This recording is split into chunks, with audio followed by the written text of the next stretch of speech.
আসসালামু আলাইকুম, সবাই কেমন আছেন? আশা করছি ভালো আছেন। তো আমরা যদি দেখি যে বাংলাদেশের পক্ষে বা বাংলাদেশের যে তো মানে ভালো চাওয়ার জন্য বাংলাদেশের ত্রিমূর্তি এখন দাঁড়িয়েছে। ত্রিমূর্তি আমি কাদেরকে বলছি? তারা হলো ভারত, একজন হচ্ছে আমাদের সেনাপ্রধান ওয়াকার এবং বিএনপি দল। তাদের তিনজনের মুখের কথাই কিন্তু বা এই তিনজনের বা তিন সাইডের লোকদের যদি বলি, তারা হচ্ছে বাংলাদেশ নিয়ে অনেক বেশি চিন্তিত এবং তারা হচ্ছে বাংলাদেশের ভালো চায় বলেই হচ্ছে নির্বাচনটা চাচ্ছে। ঠিক আছে, তাদের সবার মুখে এখন একই কথা যে নির্বাচন হবে, নির্বাচন দিতে হবে।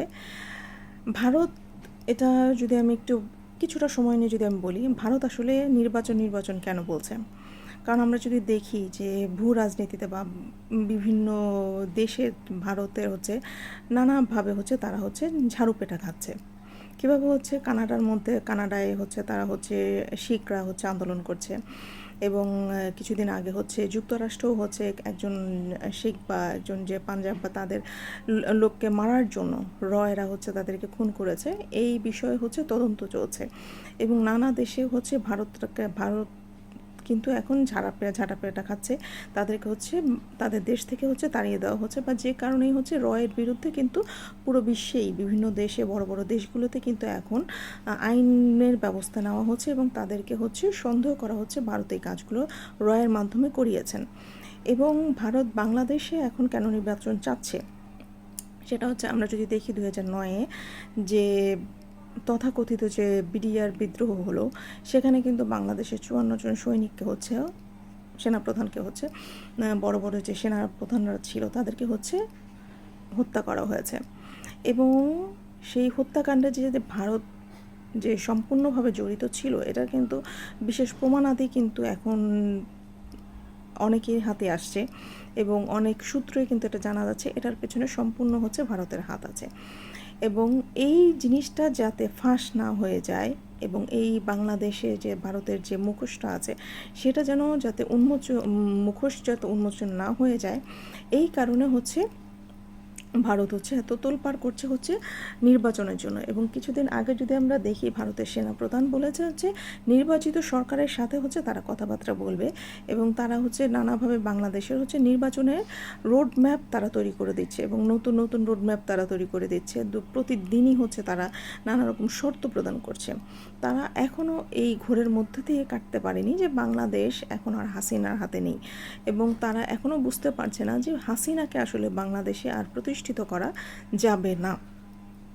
ঠিক আছে, এটার অনেক প্রমাণাদি আছে যে 2009-এর যে বিডিআর বিদ্রোহ হয়েছে, অনেক সংবাদ সম্মেলন আছে, অনেক বিডিআরের আত্মীয় স্বজন তাদের হচ্ছে এবং তারা বিডিআরের যেসব পরিবাররা হচ্ছে সেখানে সেই দিন ছিল আটক, তাদের মুখ থেকেই কিন্তু তারা প্রকাশ করেছে যে বাংলাদেশের সেনাবাহিনী, যেটা বিডিআর হোক বা সেনাবাহিনীর লোকজনই হোক, তারা কেউ এভাবে হত্যাকাণ্ড চালাতে পারে না এবং তারা হচ্ছে যারা এই হত্যাকাণ্ডগুলো চালিয়েছেন তাদের মুখে আমরা হিন্দি ভাষা শুনেছি, তারা হিন্দিতে কথা বলেছিল এবং এই প্রমাণাদিগুলো যাতে ফাঁস না হয়ে যায়, এই কারণেই হচ্ছে ভারত হচ্ছে আমাদেরকে এখন নির্বাচন খেলাও শুরু করেছে।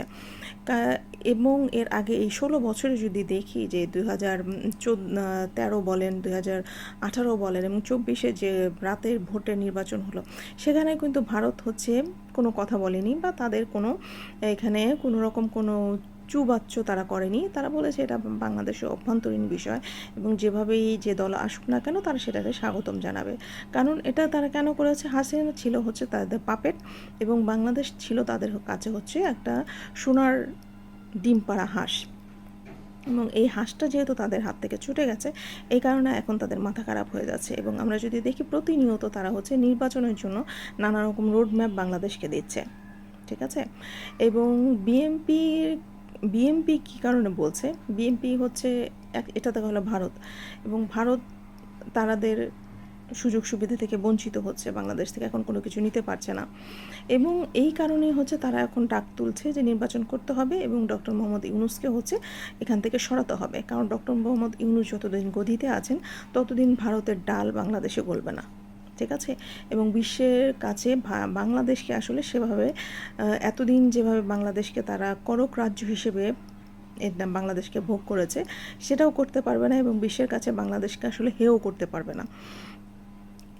এটা যদি আমরা প্রমাণ দেখি 5ই আগস্টের পর থেকে, বা 5ই আগস্টের জুলাই আগস্টের মধ্যে তারা হচ্ছে নানা রকম প্রোপাগান্ডা, বিজেপির দলের লোকজনদের বলেন, তাদের যে সংবাদ মাধ্যমগুলো আছে, তাদের সাংবাদিক তথাকথিত যে মলম বিক্রেতা যারা এবং তাদের যে সব চ্যানেলগুলো আছে, তাদের মাধ্যমে কিন্তু বাংলাদেশকে নিয়ে নানা রকম প্রোপাগান্ডা কিন্তু তারা চালিয়েছে, নানা রকমভাবে তারা বাংলাদেশকে হেনস্থা করতে চেয়েছে, কিন্তু কোনোভাবেই সেটা করতে পারছে না। এবং বিশ্বের মানচিত্রে হচ্ছে বাংলাদেশকে একটা মৌলবাদী দেশ হিসেবে গড়ে তোলার জন্য ভারত কিন্তু অনেক চেষ্টা করেছে এই 7 মাস, কিন্তু তারা কিছুই করতে পারেনি। এখন কিছু করতে না পেরে এখন তারা নির্বাচনে বলে গলা ফাটাচ্ছে, ঠিক আছে। কারণ জানে ডক্টর মোহাম্মদ ইউনূস যতদিন আছে বাংলাদেশের গদিতে ততদিন তারা এইগুলো করতে পারবে না।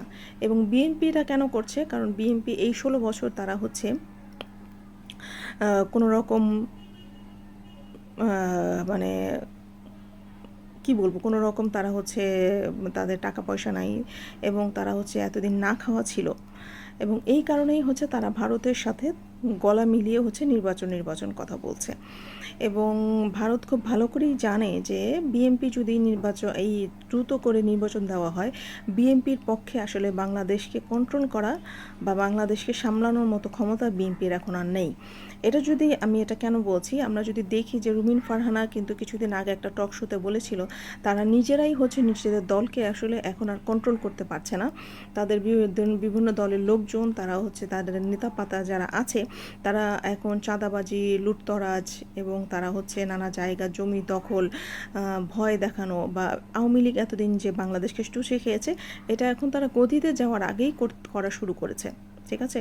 তো বিএনপির যে চেহারা আমরা কিন্তু সেটা দেখে ফেলার কারণে বিএনপি হচ্ছে এখন তাদের যে গুডউইলটা ছিল বাংলাদেশের 5ই আগস্টের পর থেকে, তারা হচ্ছে বাংলাদেশকে জনগণ মনে করেছিল না অ্যাটলিস্ট বিএনপি বাংলাদেশের মানুষের হচ্ছে জায়গাটা বুঝবে বা চাহিদাটা বুঝবে, বাংলাদেশকে ভালোবাসবে, বা বাংলাদেশকে আরও বিশ্বের দরবারে উঁচু শিখরে নিয়ে যাওয়ার জন্য একটা পদক্ষেপ বিএনপি নেবে, যেটা কিন্তু তারা করতে পারেনি। এবং আমার মনে হয় যে বিএনপির যে এই যে ভঙ্গুর দশা দেখেই হচ্ছে তারেক রহমান কিন্তু এখনও বাংলাদেশে আসেনি। সে চাইলে কিন্তু আসতে পারে, ঠিক আছে, সে চাইলেই এখন আসতে পারে, কিন্তু সে আসেনি, কারণ জানে তারেক রহমানও এখন আর সেই জায়গাটায় নাই, বিএনপি দলটা এখন আর সেই জায়গাটায় নাই যেখানে তাদেরকে কন্ট্রোল করা যায়, ঠিক আছে। কারণ বিএনপিরা এখন অনেক অভিযোগ আসছে, এবং আমাদের নিজেদের চোখের সামনেই আমরা দেখতে পাচ্ছি যে কী পরিমাণে তারা চাঁদাবাজি শুরু করেছে, কী পরিমাণে দখলদারিত্ব শুরু করেছে, কী পরিমাণে তারা ঢাক ঢোল পিটিয়ে নিজেদের অবস্থান জানাচ্ছে। এবং একই অবস্থা যদি আমরা দেখি জামাতে ইসলামেরও হয়েছে, এরকম খুব ফলোভাবে জামাতে ইসলামের হচ্ছে সামনে আসেনি, কিন্তু তারাও এই জায়গাটা হচ্ছে ধীরে ধীরে যাচ্ছে। এবং জনাব আমাদের যে সেনা প্রধান, সে হচ্ছে এখন ওয়াকার যে আছে, এই তো গেল বিএনপির কথা। এবং ওয়াকার যে নির্বাচন করছে, যে কিছুদিন আগে তার একটা বক্তব্য, তিনি একটা সেনাদের একটা অনুষ্ঠানে একটা বক্তব্য দিয়েছেন, সেখানে আমার যে জায়গাটা খুব খারাপ লেগেছে, অনেকেই হয়তো বা আমার জায়গাটা থেকে বলবেন যে এটা সে বলতেই পারে, আমি মনে করি যে না, এটা সে বলতে পারে না। সে হচ্ছে ডক্টর মোহাম্মদ ইউনূস সে করছিল আমাদের প্রধান উপদেষ্টাকে, এই জায়গাটা আমার ভালো লাগেনি। অনেকেই বলবেন অনেক দেশের বাইরের তো প্রধানমন্ত্রীকে বা পিএমকে হচ্ছে নাম ধরেই ডাকা হয়, অনেক দেশে হতে পারে, কিন্তু বাংলাদেশে কিন্তু এই প্রচলনটা ছিল না। আমরা যদি দেখি যে স্বৈরাচার যে হাসিনা যখন বাংলাদেশ থেকে বিতাড়িত হয়, তখনও কিন্তু সে যখন প্রেস ব্রিফিং করে বা সাংবাদিকদের সামনে এসে সে যখন বক্তব্য দেয়, তখনও কিন্তু সে বলে যে বাংলাদেশের বিগত প্রধানমন্ত্রী শেখ হাসিনা হচ্ছে বাংলাদেশ থেকে চলে গেছে, তখনও সে হাসিনাকে প্রধানমন্ত্রী, ঠিক আছে, মাননীয় প্রধানমন্ত্রী হিসেবে সম্বোধন করে। কিন্তু সেখানে এই যে কিছুদিন আগে যে বক্তব্য, সেখানে তার বক্তব্যতে আমি যেটা দেখলাম যে প্রধান উপদেষ্টা ডক্টর মোহাম্মদ ইউনূসকে সে ডক্টর মোহাম্মদ ইউনূস বলছে, প্রধান উপদেষ্টা বলছে না। মনে হচ্ছে যে ডক্টর মোহাম্মদ ইউনূস তার আন্ডারে কাজ করছে, ডক্টর মোহাম্মদ ইউনূসের আন্ডারে সে কাজ করছে না। এবং এটা কিন্তু যে এর পরেই কিছুদিন পরেই হচ্ছে ডক্টর মোহাম্মদ ইউনূস প্রধান উপদেষ্টা যিনি আছেন, তিনি কিন্তু একটা বিবিসির সম্ভবত একটা সংবাদে তাকে কিন্তু প্রশ্ন করা হয়েছিল যে এই যে সেনাপ্রধান ওয়াকারুজ্জামান বলেছেন যে নির্বাচন হচ্ছে 26-এর শেষের দিকে বা 26-এর শুরুর দিকে 25-এর শেষের দিকে হবে, 16 মাসের মধ্যে। এটা আপনি নাকি সম্মতি আছে আপনার? সেখানে কিন্তু ডক্টর মোহাম্মদ ইউনূস সুন্দর করে হচ্ছে তার জায়গাটা কিন্তু সে পরিষ্কার করেছে যে তার সেনাপ্রধান ওয়াকারুজ্জামান তার নিজের জায়গাটা বলেছে, তার পরিপ্রেক্ষিতে সে জায়গাটা বলেছে, তার কিন্তু এখানে কোনো মতামত নেই। তো এখানে কিন্তু ডক্টর মোহাম্মদ ইউনূস তার জায়গাটা কিন্তু পরিষ্কার করে দিয়েছে এবং সেনাপ্রধানের হচ্ছে তার জায়গাটাও কিন্তু আমাদের বাংলাদেশের জনগণের সামনে একদমই পরিষ্কার হয়ে গেছে। এবং ওয়াকার কেন নির্বাচন চাচ্ছে, সে কিন্তু হচ্ছে যত যাই হোক, আমরা অনেকে ওয়াকার বলে ঢোল পিটাচ্ছি যে সে সেনা বা মানে আর্মিদের রাষ্ট্র করতে করেনি, বা যতদিন বাংলাদেশে যে হাসিনা যাওয়ার পরে কিন্তু সেনাদের কিন্তু একটা গদি দখল করার ছিল, সে হচ্ছে সেই জায়গাটা ধরেনি। কিন্তু আমার কথা সেটা না, সেটা হচ্ছে যে এই যে জুলাই আগস্টে সে যদি এই যে আন্তর্জাতিক ট্রাইব্যুনাল যে হলো, সেখানে কিন্তু 60% যে গুলি চালানো হয়েছে সেটা কিন্তু সেনাবাহিনীদের মাধ্যমে হয়েছে। এই কথাটা কিন্তু আমাদের ভুলে গেলে হবে না। তো সেনাবাহিনী কিন্তু গুলি চালিয়েছে বাংলাদেশের মানুষদের ওপর। এবং ওয়াকার হচ্ছে যদি 1% চান্সও থাকতো, সে কিন্তু শেখ হাসিনাকে পালিয়ে যেতে দিত না। এবং সে যদি বাংলাদেশের হয়েই থাকতো, সে কিন্তু হাসিনাকে দেশ ছাড়ার জন্য হেল্প কিন্তু সে করতো না, সে কিন্তু হাসিনাকে গ্রেফতার করতো, সে হাসিনাকে দেশ থেকে পালিয়ে যেতে সুযোগ করে দিত না। ঠিক আছে, এর থেকে বোঝা যায় ওয়াকার যতই সে দেখাক না কেন সে দেশের বা দেশপ্রেমিক, সে কিন্তু দেশপ্রেমিক না, সে হচ্ছে হাসিনার লেসপেন্সারি। ঠিক আছে, এবং সে এটা এখন চাচ্ছে যে একটা তাড়াহুড়া করে হচ্ছে সে হচ্ছে নির্বাচন দিবে। এবং সে যে তার যে বক্তব্য আছে সেখানে কিন্তু সে পরিষ্কার করে বলেছেন যে 2009-এর যে বিডিআর বিদ্রোহ হয়েছে সেটা নিয়ে আর কোনো রকম কোনো বিচার হবে না, এবং সেটা নিয়ে আর কোনো কথা হবে না, সেটা বিচার অলরেডি হয়ে গিয়েছে এবং এটার যে রায় হয়েছে সেটাই হচ্ছে প্রতিষ্ঠিত থাকবে। এটা নিয়ে আসলে বাড়াবাড়ি করতে না করা হয়েছে। এটা সে বলেছে কি কারণে, যে এটার যদি বাড়াবাড়ি করা হয় বা এটা নিয়ে যদি কোনো ব্যবস্থা নেওয়া হয়, সেখানে কিন্তু আমি 100% শিওর যে ওয়াকার সে কিন্তু ফেঁসে যাবে। এবং দেখা যাবে এই হত্যাকাণ্ডের মধ্যে ওয়াকারও হচ্ছে আমাদের যে সেনাপ্রধান ওয়াকারুজ্জামান আছে, সে কিন্তু সেখানে তাকেও পাওয়া যাবে যদি তালিকা খোঁজা হয় এর নেপথ্যে কারা কারা ছিল। তো এই সব জায়গা থেকেই সে এখন বলছে যে বিডিআর বিদ্রোহের কোনো রকম বিচার চাওয়া যাবে না, বা এটাকে পুনরায় আবার এটা নিয়ে কোনো আলোচনা করা হবে না। তো এটা সে একটু হচ্ছে হুঙ্কার দিয়েই বা সাবধান করে দেওয়ার জন্যই হচ্ছে আমাদেরকে কড়া ভাষায় হচ্ছে বাংলাদেশের মানুষকে জানাতে চেয়েছেন যে ডক্টর মোহাম্মদ ইউনূস গদিতে থাকলেও দেশ চলছে কিন্তু তার কথায়, আমার তার বক্তব্য শুনে যেটা মনে হয়েছে।